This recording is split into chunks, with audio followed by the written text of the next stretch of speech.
Hi, good morning, everybody. I'm Daniel Torres. I hope y'all are having a good morning so far. So, today I'm going to be discussing the previous video y'all saw on the last slide. So, the speaker's name is Pavan Amara. She is a nurse slash journalist who helps women that have been through sexual violence in their lifetime. So, a quick summary of that video. She talks about the misconceptions, the very common misconceptions today of rape and sexual violence and the importance of speaking up. And here are some main points that she actually pointed out in that video.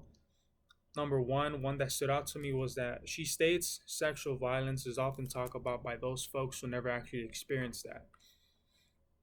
And something else that stood out to me, a good point, was that victims often feel silenced and they view themselves in a negative way following the incident.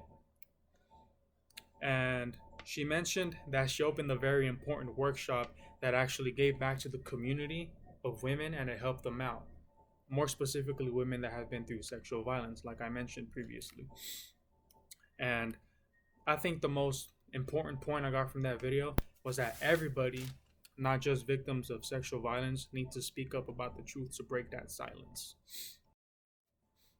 Now, in terms of relevancy, I found this outside source relevant because it relates to one of the articles in this slide, and it gets into the concept of sexual violence happening out there by a stranger when in fact that's not really a common thing. It happens by someone that's close to you.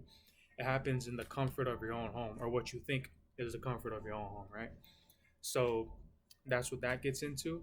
And I think it's relevant to the topic because sexual violence is a form of it's a form of gender based violence. It could take in many forms, but sexual violence is one of them. And lastly, and the most important to me, why I think it's relevant overall is because today in society, these misconceptions, these misunderstandings of these rape myths, it's still very common and is not talked about enough, like Pavan Amara mentions in her video. And things like this, presentations like this, speaking about it to people in the public really helps to break that silence overall. So that's my take on that video. Thank you very much, and I hope you enjoyed. Have a nice day. Thank you.